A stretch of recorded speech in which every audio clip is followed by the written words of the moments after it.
The broadcast is now starting. All attendees are in listen-only mode.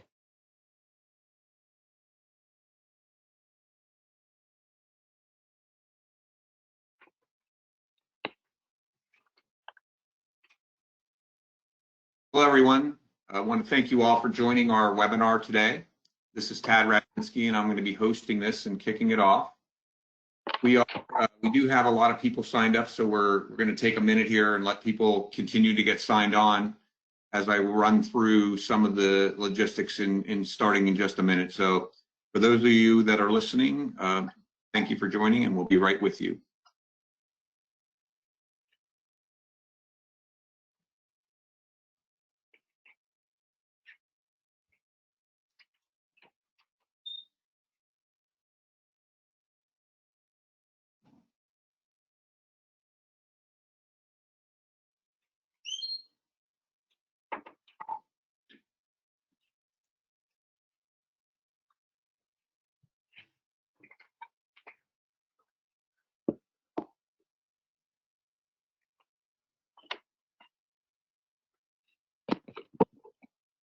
All right, we're going to get started. I want to welcome everybody today to our webinar, Conquering Carbon, Using Optimization to Reduce Embodied Carbon and Design More Sustainable Products.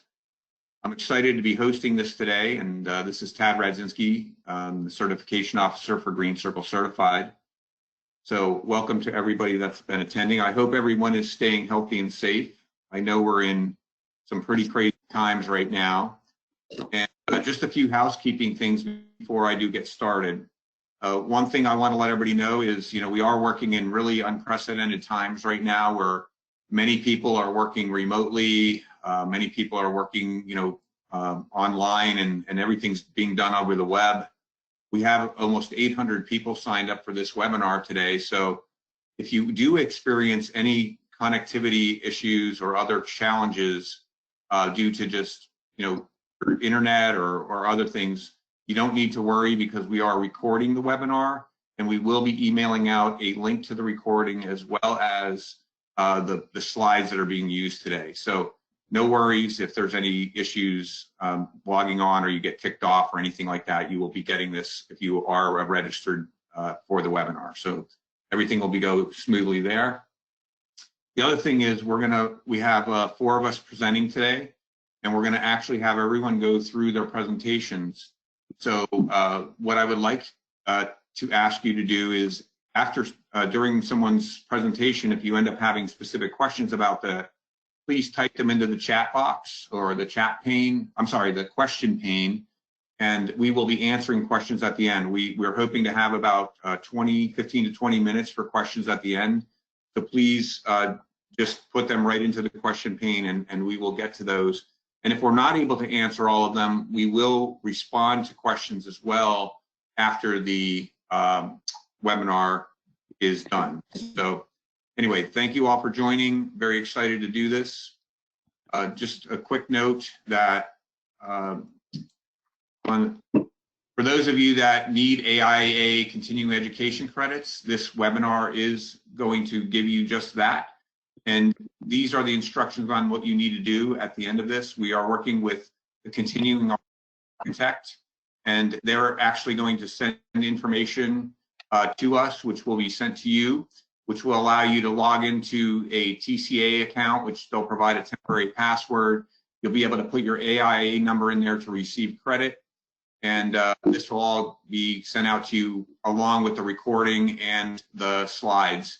So if you do have any questions about this, Ashley her email is listed right here. You can get a hold of her and she can help you out. Now what I'd like to do is introduce our speakers. Again, I'm Tad Radzinski, Certification Officer, Green Circle Certified.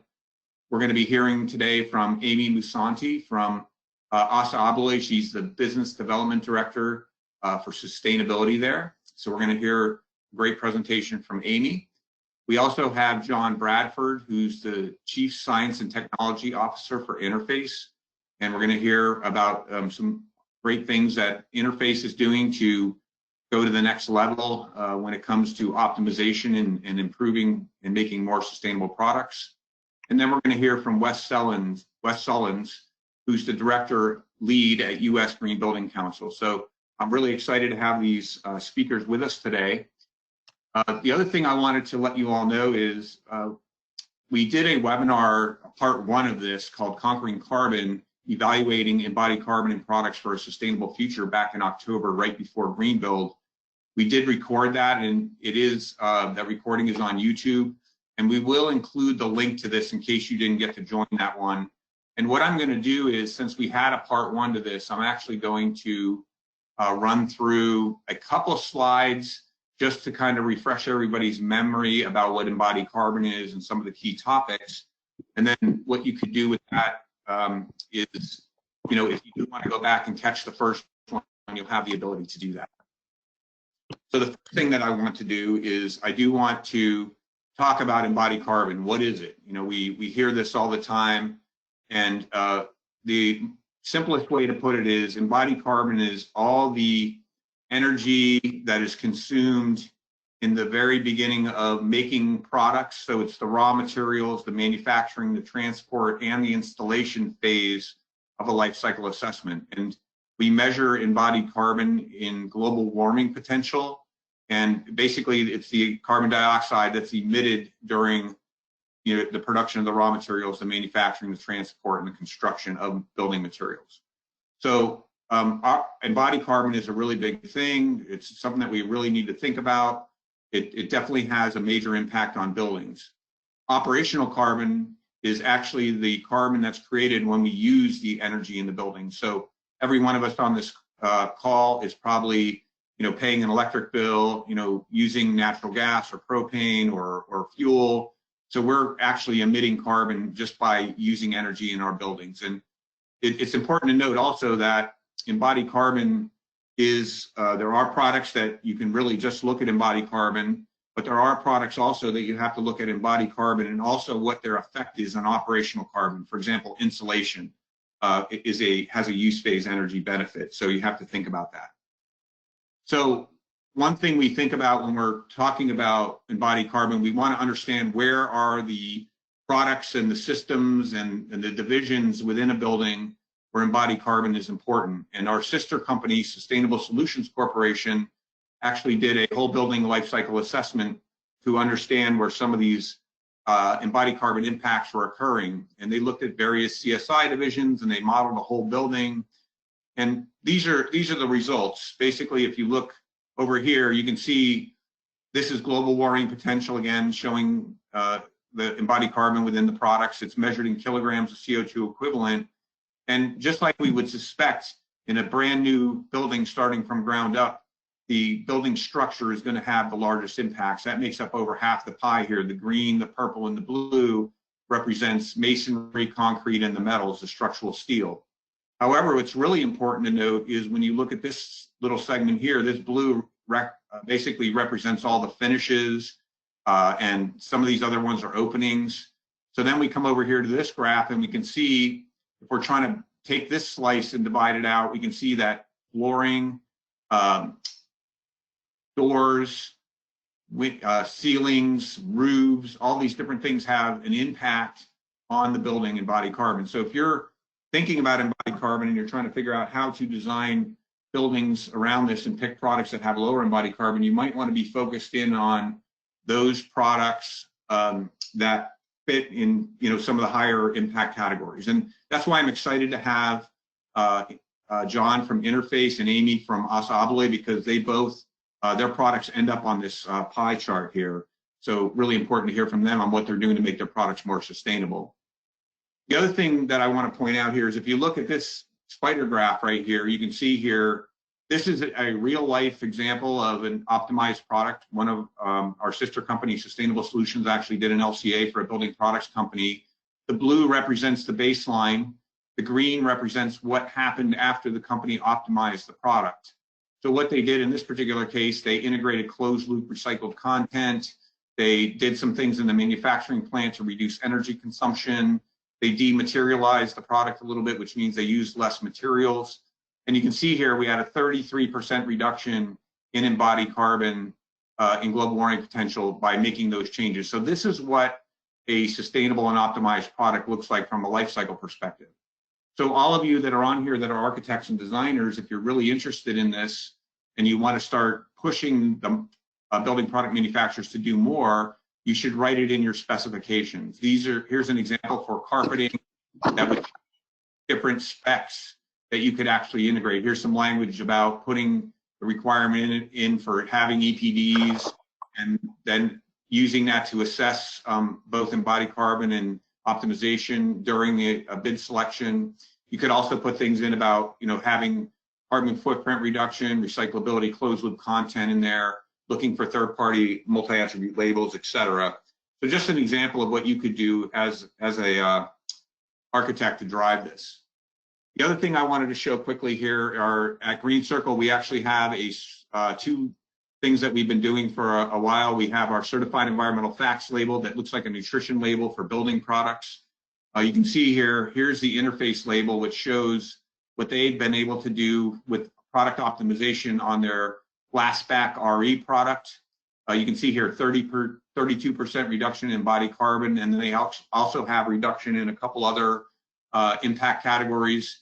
This product right here qualifies for 2 products under option 2 in the optimization section of LEED.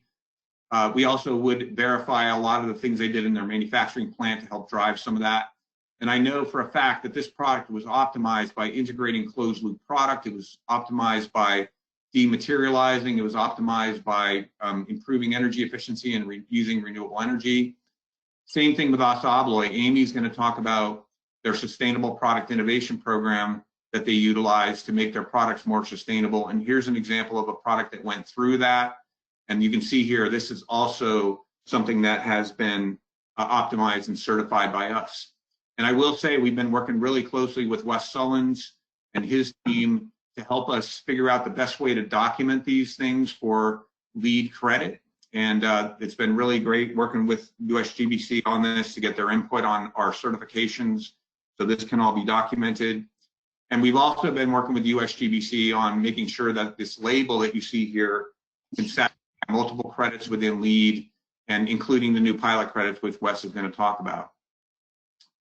Last thing I just want to talk about is, we know that optimization is definitely about making products more sustainable, but it's also about closing the loop. At Green Circle Certified, we had this vision long ago. We created a closed loop certification. I actually did a TEDx talk on this back in November of 2013 before it was even the hot topic that it is now. The same thing with our Lifecycle Assessment Optimized. We created that certification in 2012, and we didn't certify many products to that up until now. So it's great that we had the foresight to see that this was coming, and it was going to be really critical to create a more sustainable planet. So what I'm going to do now is I want to introduce Amy Musanti, Business Development Director of Sustainability for ASSA ABLOY. And Amy, I'll let you get started. So thank you all for joining today. That sounds great. Thank you so much, Tad and team, for putting this together. And thanks everyone for dedicating an hour of your busy day to spend with us. Next slide. A very quick overview about ASSA ABLOY. I chose this image to hopefully put us all in a peaceful place. ASSA ABLOY is a global, we call ourselves a global leader in access solutions, and we make up about 49,000 employees globally. And every day we're dedicated to helping billions of people across the world experience a safer and more open world. We do that through innovation, and we do that by fostering environments, processes, and products that are safe, secure, and convenient. Next. We'll give you just a little bit of insight into what we offer, because typically when we're having conversations around sustainability, our product offerings are not what you would typically expect, and that is okay. The reason that we join in and participate in learning sessions like this is to educate ourselves on what's important in the industry right now and where we might look to product manufacturers for contributions across the building project and security applications. So our contributions come from a number of products. Some in particular would be hollow metal doors and frames, accessories like gasketing, hinges, thresholds, various locking solutions, door closers and operators, power supplies, glass solutions, and decorative solutions. And these types of products all help to contribute to thermal resistance for the exterior building envelope, low energy usage for access control solutions. Great example is that product that was on their certificate that Tad just showed you. Door openings that are designed and tested for acoustic control or sound attenuation, and doors and accessories that are certified for low levels of chemical off-gassing, so with being able to support indoor air quality. Next. We talk a lot about innovation at Assa Abloy. Sometimes I like to say it becomes our middle name, but product leadership for us is one of the most important drivers for growth, and I'm sure those of you that are involved in the manufacturing side of things can certainly appreciate this. So we achieve all of this through innovation, which is the core of what we do, and we also try to focus on long-term advantages by looking at continuous improvements and what we can do with technology. So these are some of our strategic initiatives. The one that we obviously like to focus on, and my personal favorite, next slide, is sustainability. And sustainability is an integral part of product innovation, and that rings true not just for us, but manufacturers all around the country and the world. For us, it's always a work in progress, and we consider it a journey. Every attempt is made to ensure that newly designed products that are headed to market are as energy efficient as possible. The intention for us is to develop new product concepts that solve customer problems, create customer value, and we base that on sustainable solutions and processes. And I'll show you an example of that design process in just a moment, but next slide would like to just take you through where sustainability plays a part and why this conversation and importance of embodied carbon is becoming more and more relevant for us. So it's important to note that sustainable product innovation is not just about the product itself and how it performs. Now, all of us do spend a lot of time, especially those of you working on the installation side or building management side, know that product performance is incredibly important. What we found as manufacturers, and you can see some examples on the screen here, is that it also involves consideration in the entire life cycle and throughout the entire life cycle of the product. And more manufacturers are being driven to unearth this kind of data, this type of data, and to make progress with it. So that is, again, why we agree that it's important to truly better understand the part that embodied carbon plays in our sustainability efforts. Next. This is an example of our sustainability compass. And so basically, when developing new products, we use this compass to outline our vision for an individual product. It does include 8 focus areas, which you can see there. The top part of the compass is showing the areas where we like to increase, right? Reuse, recycled content, and recyclability. And then the lower half of the compass guides our product teams in understanding where to make reductions. So that could be cost, raw material, packaging, energy and use, and carbon footprint. Our compass is used to track performance and communicate the importance of sustainability-related design criteria among all of the stakeholders involved in the development process. So this helps to, much like what we're doing in the industry with the various sustainability documentation and green building certification programs, is to create and drive awareness throughout every stage of a product's life cycle and make sure that we're making smart decisions about how a product is developed. Next. And that's where the importance of transparency comes in. And those of you that are familiar with environmental product declarations, this piece of the life cycle assessment is nothing new to you.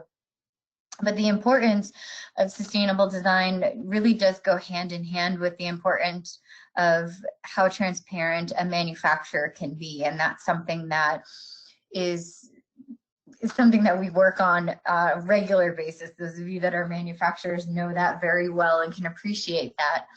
But EPDs do help to shine light on environmental performance. So with our team, as well as with other many industry manufacturers, we use a third-party verified environmental product declaration.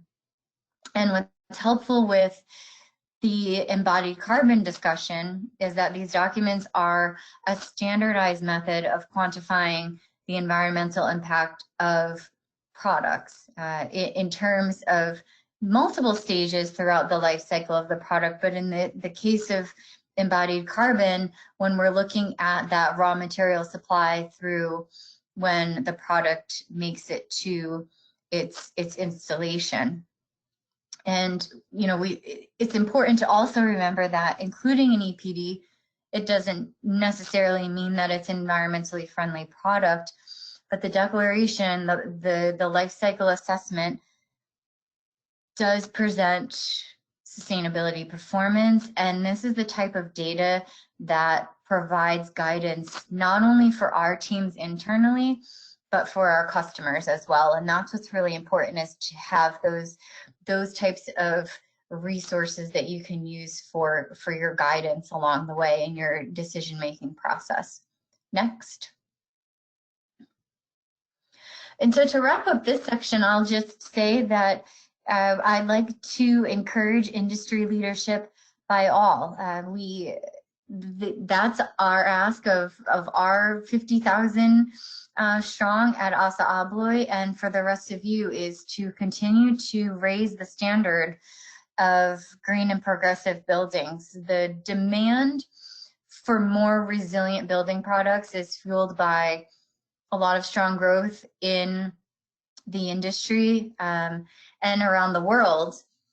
But environmental data around buildings and about buildings, especially now with embodied carbon, is very clearly illustrated to customers through a lot of the upcoming technology and databases that we're able to utilize, as well as our environmental product declarations. So I would say, implementation of sustainability for a building project from the curb to the core.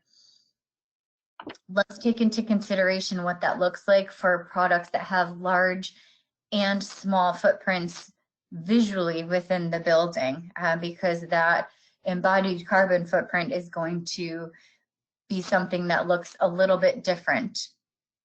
And one of our intentions is to demonstrate how these actions can be feasible and achievable for our teams, as well as other manufacturers across the industry. So again, we encourage industry leadership by all, continue to push the envelope and make good contributions to the embodied carbon conversation. Thank you, Amy. Definitely, I'm getting some questions in for Amy, so keep sending them in, and we'll definitely pick them up at the end. Now I want to introduce John Bradford, Chief Science and Technology Officer for Interphase. So John, it's all you. Thanks, Tad. Glad to have you guys here with us today. We'll go ahead and get started with the first slide. Interphase is a global company. It's about 1.3 billion in revenue, traded on the NASDAQ. We sell flooring for commercial applications, primarily carpet tile, rubber, and LVT. As you can see, we have a global supply chain here with multiple manufacturing sites all over the world. And this is significant in the context of today's conversation because we can't just design products for public relations or hero products, for instance. We still have to make those products in 3 different supply chains and 8 different manufacturing locations. Next. We believe that business is the institution with the people, the genius, the money, and the power to change the climate for the better. It's the institution that had the most impact in changing our climate for the worse. So it must have a very large role in the solution. And that is primarily a design problem. We must design our products, our interiors, and our buildings with a carbon footprint in mind. Low carbon footprint should be one of the leading design criteria. Business needs to become the carbon sink for the earth. You know, there are 3 major carbon sinks: the land, plants, and the ocean. And business has acted like a pump, a carbon pump, for the last maybe 100 years. We really need to turn that around and become one of the fourth sinks, very large sink. Next. This really requires a different mindset. You know, carbon is necessary to sustain life. In fact, it's the ingredient that defines the subdiscipline of organic chemistry. So if a chemistry has carbon in it, it's called organic chemistry. And that's the chemistry needed to sustain life. We just have all of that carbon in the wrong place, and industry has taken it from the lithosphere, pumped it into the biosphere for more than 100 years. Now that was crossing boundaries that shouldn't be crossed, and now we have too much CO2 for the biosphere to process in its normal cycles. So we must love carbon and use it from the atmosphere as a resource and make products that store it once again. Next slide. How do we do that? You know, we must start with a baseline. We model, and at Interphase, we model our current products. We make substitutions in that model. We remodel for the footprint using the EPD methodology that Amy showed in her presentation, and then we reducing the carbon footprint. Now, I'll give you the cliff notes on that model. Over the last few years, we have been designing with that model, and we found that when we start to recycle what we have, it creates a sink and reduces or eliminates the use of new oil, therefore not pumping new carbon into the atmosphere. Number 2, we use plant-based materials as our source of product. The carbon footprint is generally lower with those bio-based materials. The magic is in making the bio-based materials like and work well with recycled man-made materials. And then 3rd, we use waste materials or very abundant bio-based materials, some called biomass materials, to feed our supply chains. Next. But design must be holistic and timeless. We talked earlier about closing the loop and dematerialization.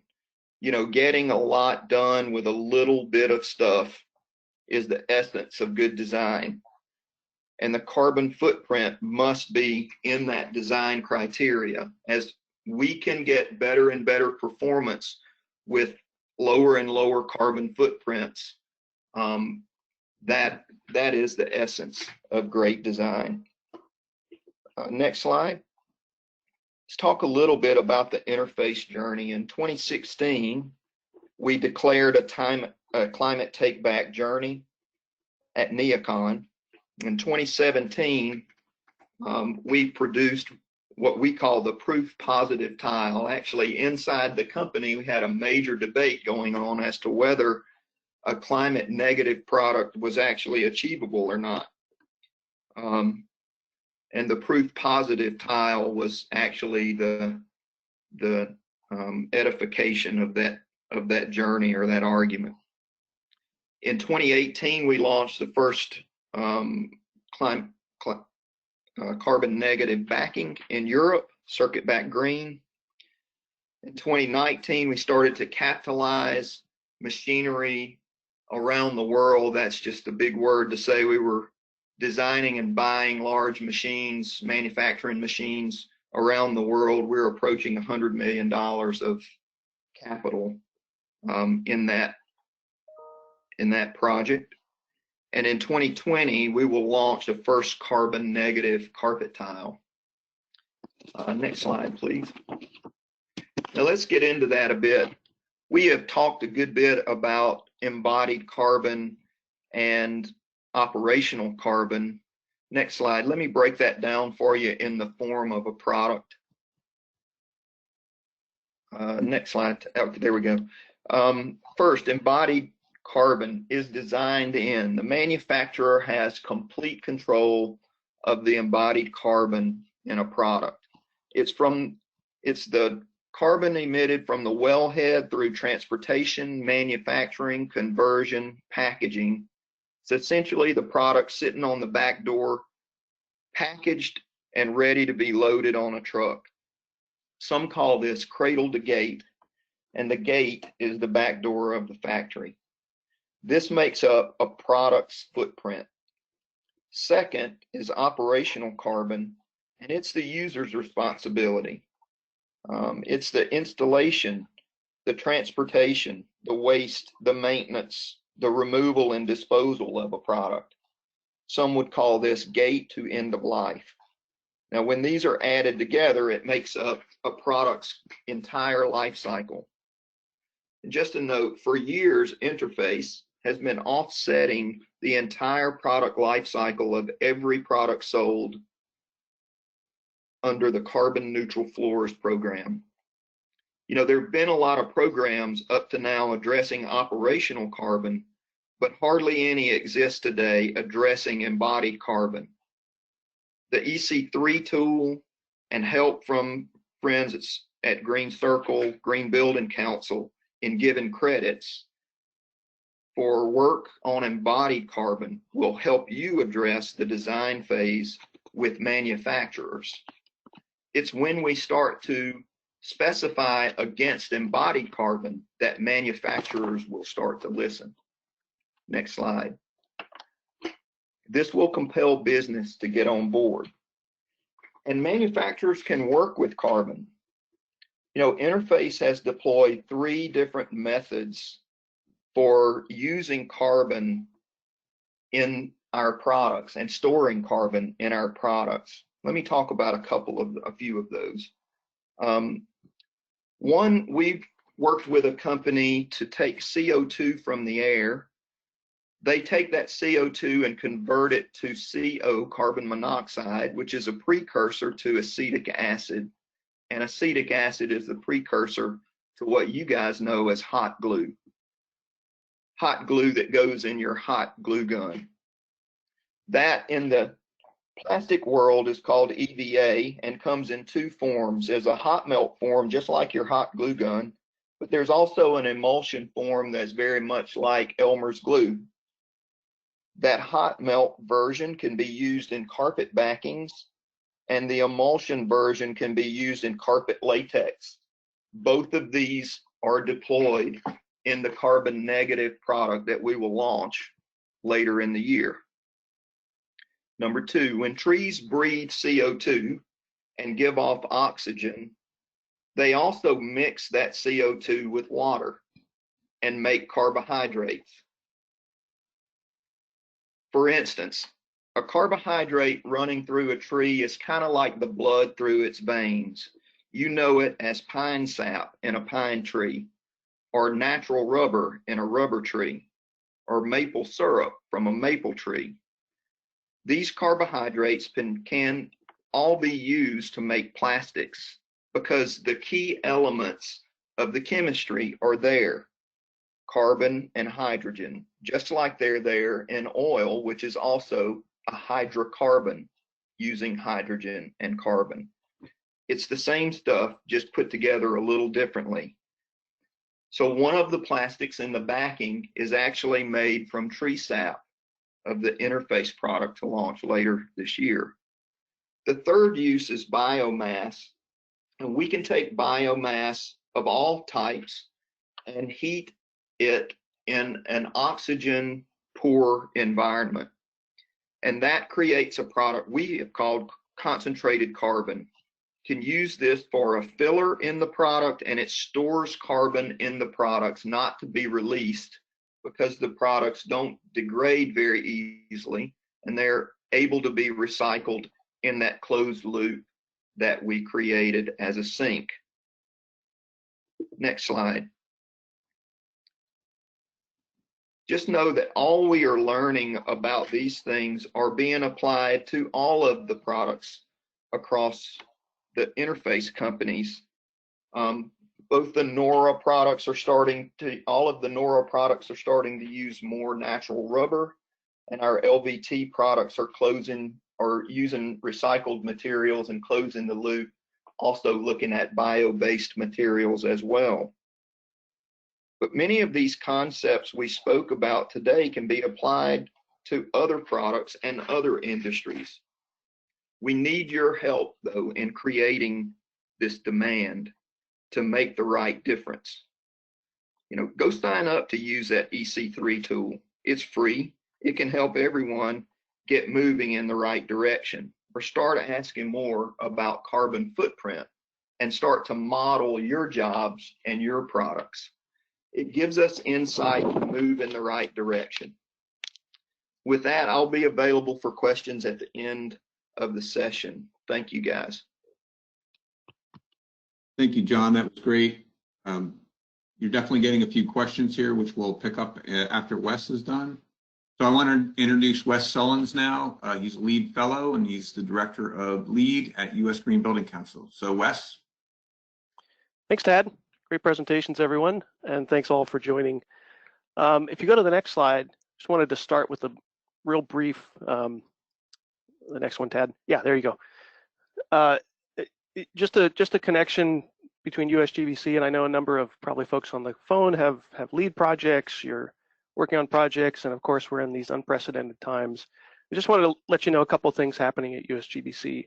First, we're taking a lot of our road shows and regional events and conferences and things like that, and for the spring and fall, spring, summer, and fall, kind of making those virtual events. So look out for that. There's a link in the bottom of the screen there to find the latest about schedules for things like Rocky Mountain Green, which is happening at the end of April, and Impact, which was originally scheduled for St. Paul, Minnesota, but is now a virtual event. So lots of opportunities to continue your education and learning and connecting with your peers and community. And the other piece is LEED flexibility. So if you have a project that has been impacted somehow by COVID and maybe shutdowns or deadlines or escaping or that kind of thing, please do reach out to your GBCI contact, your customer support.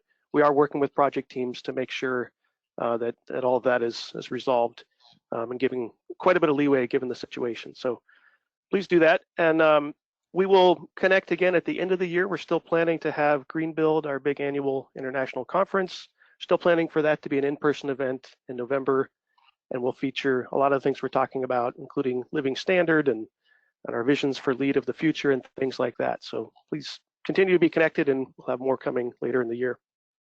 Next, please. Now to the topic of kind of today's topic, I want to just reach you back to how does all the great strategies you've just heard about, how can we reflect that in LEED? And so the LEED rating system, as you likely all know, is a global rating system where we reward all types of leadership in building, design, construction, and supply chain. And so if we go to the next slide, LEED is really an evolving rating system. It's been evolving since many, many years ago for version 1, and we're in currently version 4, and we've had a timely update for version 4.1 that came out at the beginning of 2019. And we've made a number of updates to the credits and the rating system to really try to increase the accessibility of the strategies you've just heard John and Amy provide of, for one thing, improving access to the credits that reward manufacturers for doing low carbon material work and all the other important attributes we care about in LEED. And so if you have a V4 project and are interested in substituting up to the 4.1 credits, that's available. We have an article on our website that explains the details of how to do that. It just came out, so please check that out. Next, please. Now, for products and materials in LEED, we have 3 main kind of priority areas. Of course, carbon, climate, that's our #1 kind of thing we're talking about today. And that starts with things like reusing buildings, reusing materials, looking at life cycle analysis and disclosure so we can understand impacts better around climate health. And in terms of the other impact areas we are promoting in LEED, it's health, and that means health not just to occupants in the buildings, but through like low emitting materials and all of that, but also health throughout supply chains, ecological health, human health, from how we create materials, where we get them from, and how does that improve and impact health of the whole ecosystem. And finally, circular. If we've done good work to make low carbon and healthy products, how do we ensure that those are kept in circulation for as long as possible? So that's through things like we know about recycled content and salvage and all that, but also additional strategies like sustainable harvesting and EPR, extended producer responsibility, and more. Next, please. Now, when looking at how to address embodied carbon in LEED, I like to think of it as kind of these three interventions. So if you're on the design team, you have a role to play in terms of designing the building to be a low carbon building to begin with. So there's things you can do perhaps to reuse elements of buildings or whole buildings. And of course, we know that is the highest and best use at lowering those climate impacts. But if there are new buildings and new parts of buildings that need to be constructed, how can we use LCA, life cycle analysis, to really inform that design? And those strategies allow, those strategies allow project teams to lightweight materials or switch to different strategies, do structural changes perhaps, things that result in waste prevention and savings there. And so we have a number of credits in LEED that reward reuse, whole building LCA. We're working on an update for interiors LCA as well for the CI rating system, commercial interiors, so look for that soon. And we are rewarding waste prevention in design. The next thing from the product manufacturer side, you heard some great stories on the last couple of presentations about exactly how they're doing that. And LEED is a way to recognize and reward those manufacturers for doing their EPDs, the renewable material, recycled content, all the things you've heard about, as well as these circular product designs, which I'll share more about in a second. And lastly, if you're on the construction team, there's a huge role they can play as well. So once the building's been designed and the products have been kind of specified, there's still an ability for projects to procure low carbon options, and we have a pilot credit for that as well. I'll share in a second. And that speaks to that EC3 tool John was mentioning a moment ago. And of course, construction teams also deal a lot with waste. So construction waste and recycling is a foundation of LEED and continues to be, and that always has a big climate impact when you can save those materials and put them back in circulation. Next, please. So we've had those priorities in LEED. A couple of new updates that were released not long ago was the circular products pilot credit. So as Tad alluded to in the beginning, there's a new credit that allows project teams to kind of fill in some of these blanks of things like the circular economy that are perhaps not recognized completely in LEED as is. So there's some new strategies around supply chain circularity and zero waste manufacturing, using products as a service. Those types of strategies are are part and parcel to not only preserving those materials, but getting them back in use. So we're kind of playing with those concepts through this pilot credit. So I would encourage project teams to, if you can, select that product, that pilot credit, and try to see what you can do to achieve it. And those are, I hope, a future of where we're going with materials and lead. And the next pilot credit is around the procurement of products. And this is a new pilot credit for selecting low carbon options during the construction process. The pilot credit utilizes the University of Washington CLF kind of methodology, and projects need to develop a baseline and then show reductions from that by selecting low carbon materials.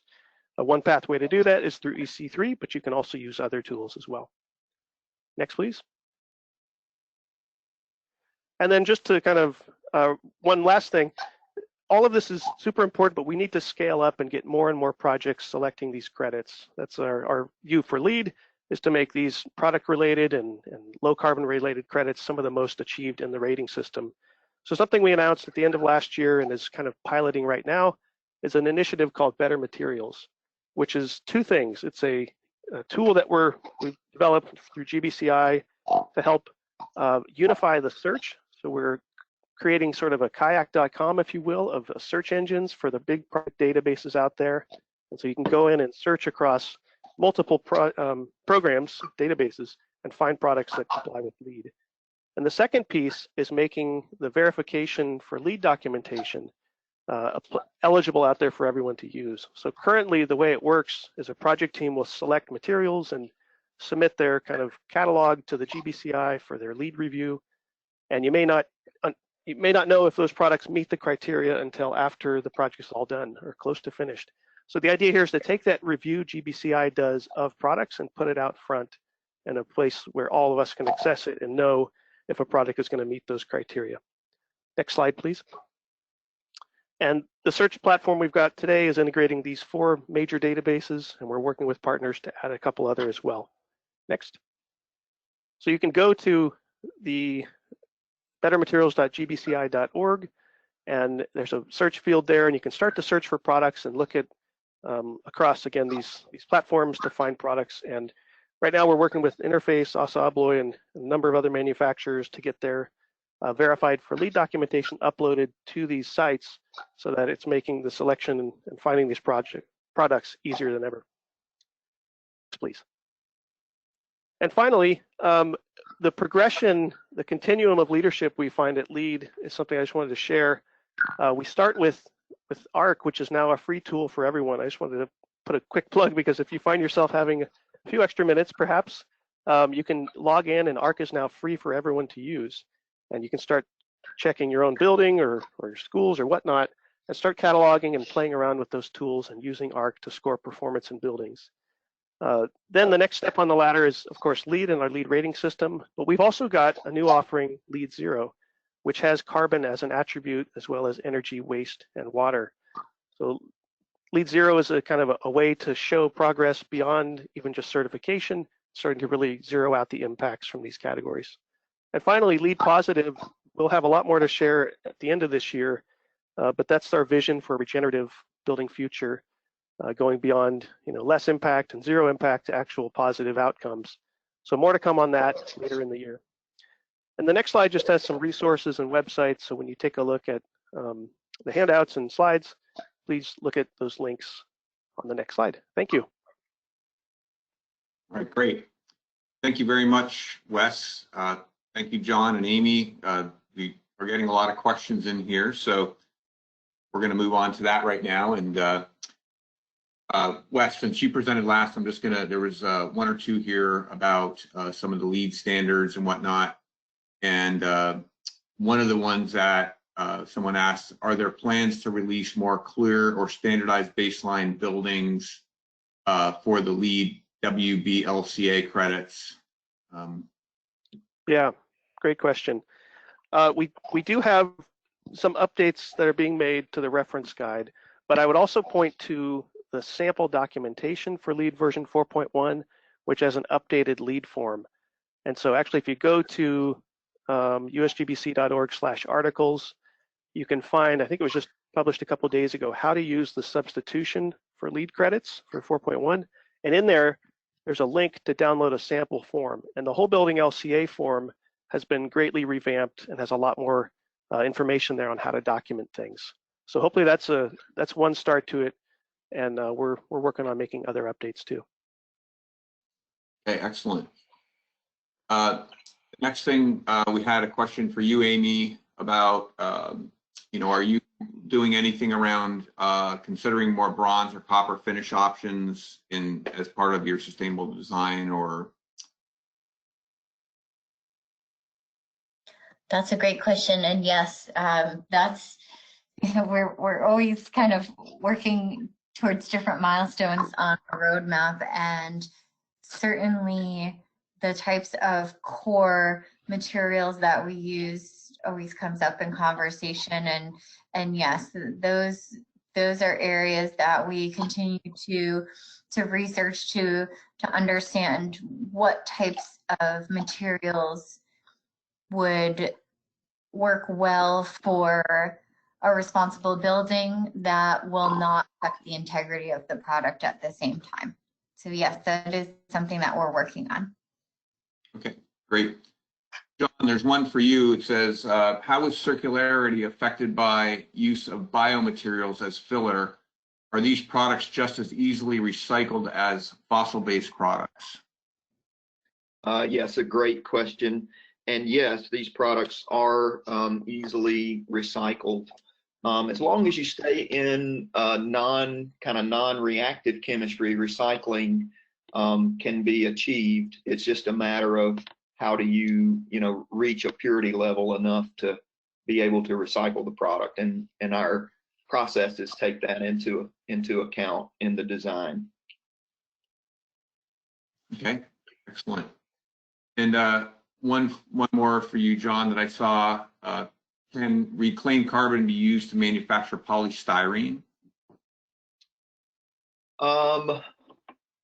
There's a possibility that you could get to polystyrene. We don't use polystyrene in our processes, but yes, you can get to all of the precursors for plastic through taking CO2 from the air and converting that carbon. Sometimes the process is not efficient enough to compete with current oil to precursor processes, but in certain cases like the EVA one that I mentioned, it absolutely is. Okay, excellent. Another question for you, Amy, on the compass. Somebody was asking about why is cost an important element of sustainability for the compass?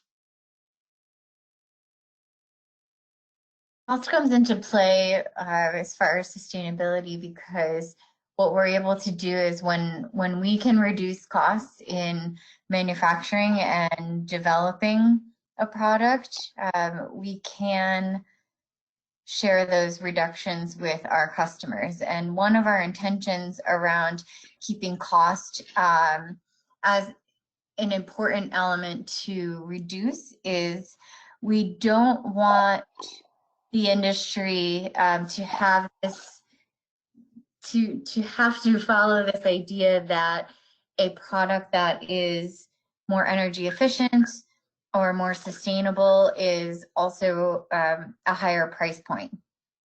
And so the idea is to make sure that these types of products and solutions are cost effective to produce and also reasonably priced for the customer. Yeah, excellent. Another thing. Can I comment on that one just for a second too? I think also reduced cost provides the money to make the changes in manufacturing necessary to be more holistic in design. Our processes aren't as well designed as they could be because they didn't take footprint into the design phase. So that cost reduction can also be the how you pay the change back. Yeah, absolutely. And the other thing I'd point out too, when you're doing sustainable product innovation or sustainable product design, if you're reducing cost, you're typically dematerializing also, which means you're using less materials. And that's a great way to reduce embodied carbon. It's a great way to optimize the product. So definitely something to consider there.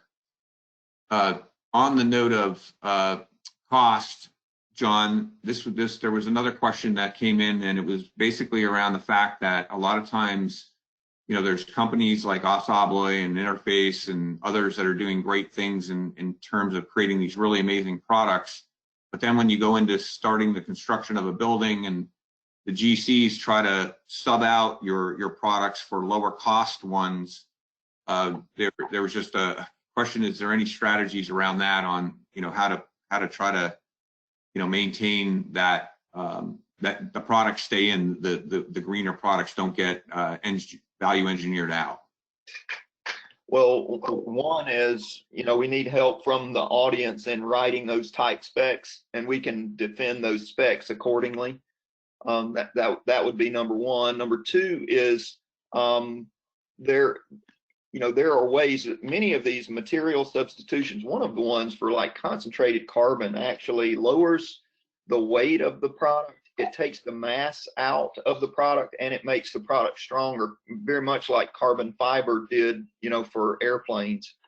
And so this gives us a little bit of a design capability that substitutions may not be able to have.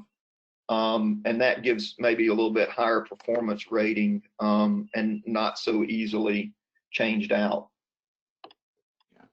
Yeah, excellent point. And that is a challenge. And I did show the example of those LEED V4 specs in the early part of my presentation. So someone actually did ask a question about the Green Circle certificates and how they can contribute to LEED credits.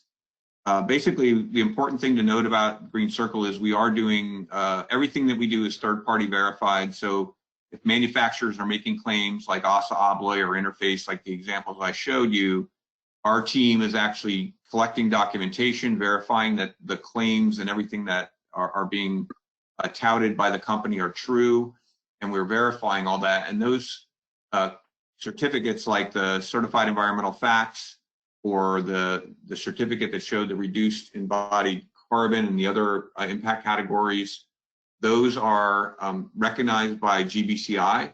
So if you see a certificate that does show carbon reduction, it would contribute to option 2 for optimization, and that's something we've been working really closely with USGBC on to get recognized for, and the USGBC working with Wes has been great in providing that information. And then if it does talk about that there's an EPD on there, then obviously that would be recognized as well. So that one infographic I showed, just about everything on that infographic there are different attributes that are recognized by LEED and contribute to earning points within the LEED standard.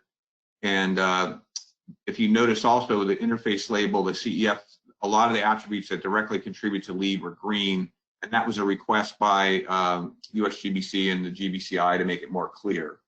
So anyway, that kind of thing is definitely important to us. We have a couple more minutes here. I just want to address one or two more questions.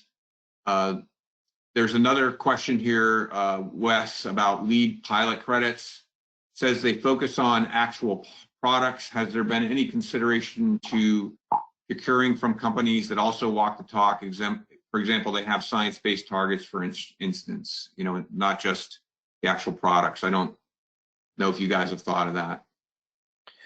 Yeah, I think we've thought of that a bit, although at the moment the credits are written around the end-use product, not say a full manufacturer. We kind of toyed around with that on an early version of the sourcing credit from version 4. And anyway, it's a long conversation. I think it can be challenging to take company level kind of goals or strategies and translate that down to an end-use product, especially when we're looking at all the components that go into a product and the supply chains thereof. And that just gets to be a challenge. And I'll just say that the supply chain is something that we feel is next on the horizon for LEED and for what we do. Because again, the credits as of current are really about end use products, what's installed in the building.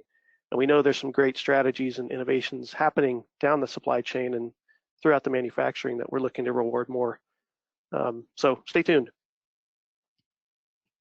Yeah, great.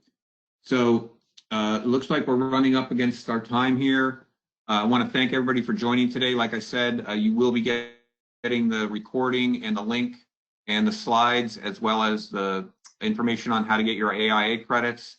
And we will send the link also to the first Embodied Carbon webinar we did. Thank you very much to our speakers. Thank you all for attending. And I hope you all have a very safe, healthy, and great rest of your day. And I'm looking forward to when we can all return back to some type of normalcy. So thank you again. Thank you, guys. Thank you, everyone.